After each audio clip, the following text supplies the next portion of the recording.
नमस्कार, स्वागत है आप सब लोग का मेरे YouTube चैनल पे। आज के इस वीडियो में मैं सूडान में जारी हिंसा पर चर्चा करूंगा। इस हिंसा के पीछे कौन से कारक उत्तरदायी रहे हैं, इसके बारे में बताऊंगा।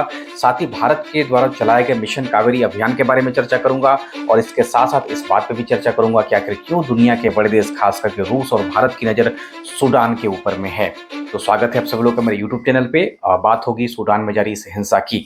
तो दरअसल कल विदेश मंत्री भारत के जो हैं एस जयशंकर, इनका एक ट्वीट आता है और इस ट्वीट में कहा जाता है कि जो सूडान में भारतीय फंसे हैं उनको स्वदेश लाने के लिए हम मिशन कावेरी अभियान को लॉन्च कर रहे हैं और इस सिलसिले में लगभग 500 भारतीय पोर्ट सूडान पहुंच गए हैं। इसके लिए हमने अपने विमान भेज दिए हैं, हमने जहाज भेज दिए हैं। तो इस कारण से धीरे धीरे सारे भारतीयों की वापसी अब भारत की तरफ होगी। दरअसल सूडान पिछले 10 दिनों से गृह युद्ध की आग में झुलस रहा है। सेना एवं अर्धसैनिक बलों के बीच सत्ता पर कब्जा करने के लिए संघर्ष जारी है। 15 अप्रैल से जारी इस संघर्ष में लगभग 500 से ज्यादा लोग मारे जा चुके हैं और हजारों पलायन किए जा चुके हैं। दरअसल सूडान की राजधानी खार्तूम हिंसा की आग में झुलस करके पूरी तरीके से बर्बाद हो गया है। यही कारण है कि पूरी दुनिया की नज़र अब सूडान के ऊपर है।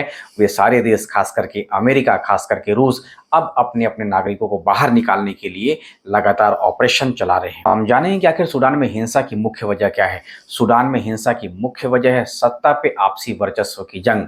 और आपसी वर्चस्व की जंग दो गुटों के बीच, इसमें एक तरफ सेना है और एक तरफ अर्धसैनिक बलों के प्रमुख हैं। तो इन दोनों प्रमुखों के बीच आपसी वर्चस्व की जंग ने सूडान को हिंसा की तरफ धकेल दिया है। सूडान में सेना के प्रमुख हैं जनरल अब्दुल फतह अल बुरहान और अर्धसैनिक बल, जिसको वहां पे रैपिड सपोर्ट फोर्सेज के नाम से जाना जाता है, इसके प्रमुख है जनरल मोहम्मद हमादान दगालो के बीच ये आपसी संघर्ष की स्थिति उत्पन्न हो गई है।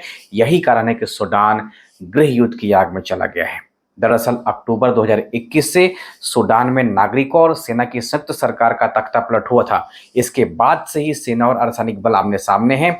अल बुरहान और दगालो ने एक समय मिलकर के एक साथ ही काम किया था और तख्ता पलट भी एक ही साथ किया था, लेकिन उसके बाद से आपसी वर्चस्व की स्थिति ने सूडान को बर्बादी की कगार पे ला दिया है। अल जजीरा की एक रिपोर्ट के अनुसार सूडान में हिंसा ने युद्ध का रूप ले लिया है और यह खार्तूम से शुरू होकर के सूडान के शहर जैसे कि ओमडुरमैन, दारफुर समेत कई शहरों को अपने चपेट में ले लिया है।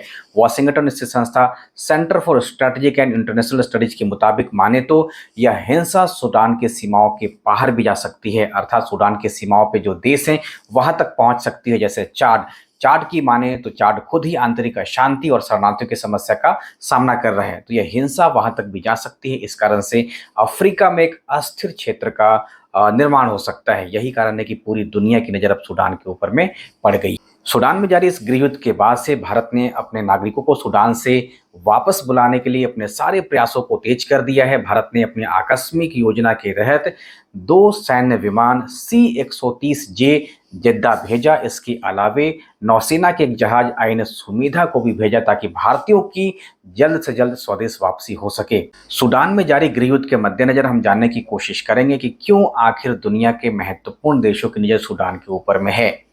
एक कारण हो सकता है वहां पे सोने का भंडार। दरअसल अफ्रीका महाद्वीप में सबसे ज्यादा अगर कहीं सोने का भंडार है तो सूडान में है। वर्ष 2022 में सूडान ने 41.8 टन सोने के निर्यात से $2.5 अरब कमाया।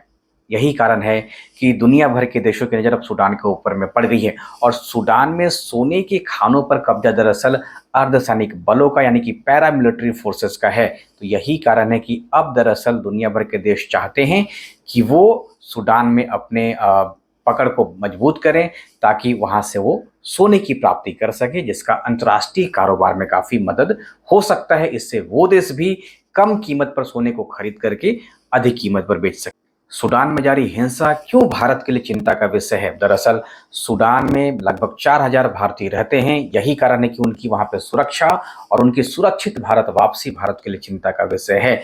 सूडान कच्चे तेल का प्रमुख सप्लायर है। यही कारण है कि भारत का आर्थिक हित वहां पे निहित है। सूडान भारत के लिए कच्चे तेल का मुख्य सप्लायर है। और सूडान में किसी भी प्रकार की अस्थिरता भारत के लिए ऊर्जा सुरक्षा के लिए चिंता का विषय बन जाएगी। यही कारण है कि भारत अपने आर्थिक हित को बचाने के लिए या अपने ऊर्जा सुरक्षा को बचाने के लिए सूडान में लगातार शांति स्थापना करने वाले प्रयासों में सक्रिय रूप से लगा है। बात करेंगे कि सूडान में जारी हिंसा सूडान के पड़ोसी देशों पर क्या प्रभाव डाल सकती है।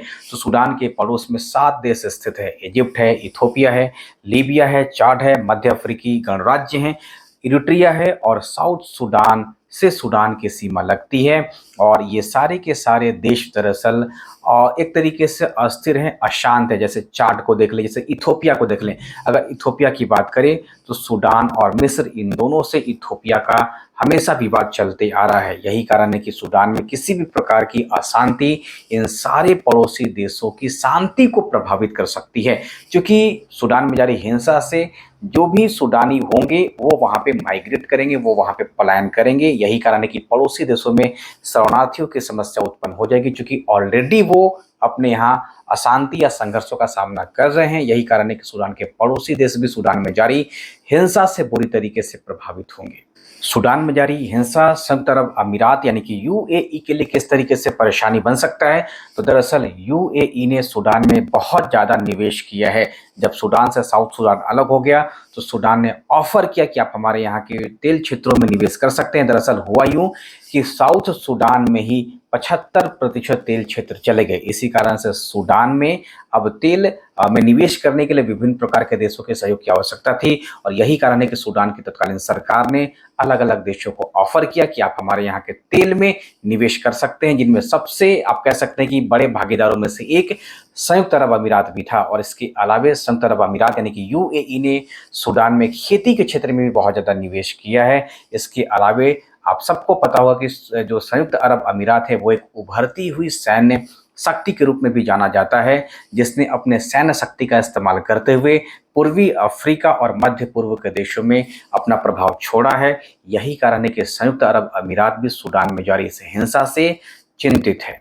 संयुक्त अरब अमीरात के साथ साथ रूस और इजराइल के भी सूडान में अपने अपने हितार्थ हैं। रूस चाहता है कि पोर्ट सूडान में एक बड़ा सैनिक अड्डा स्थापित किया जाए, जो दुनिया के व्यस्ततम मार्गों में से एक है। इसके अलावा रूस में मिलिशिया लड़ाकू, जिसको वैगनर ग्रुप कहा जाता है, इसका सूडान में सोने और यूरेनियम के भंडारों में प्रमुख हिस्सा है। यही कारण है कि रूस का हित वहां पे पूरी तरीके से जुड़ा हुआ है। इसके अलावा इजराइल सूडान का इस्तेमाल अपने कट्टर दुश्मन ईरान के खिलाफ करना चाहता है। यही कारण है कि इजराइल के मोसाद और सूडान की पैरामिलिट्री के प्रमुख के बीच आपसी मुलाकात हुई थी और इस पे आम सहमति भी बन गई थी। तो ये कुछ कारण हैं अलग अलग देशों के सूडान में निहितार्थ होने का।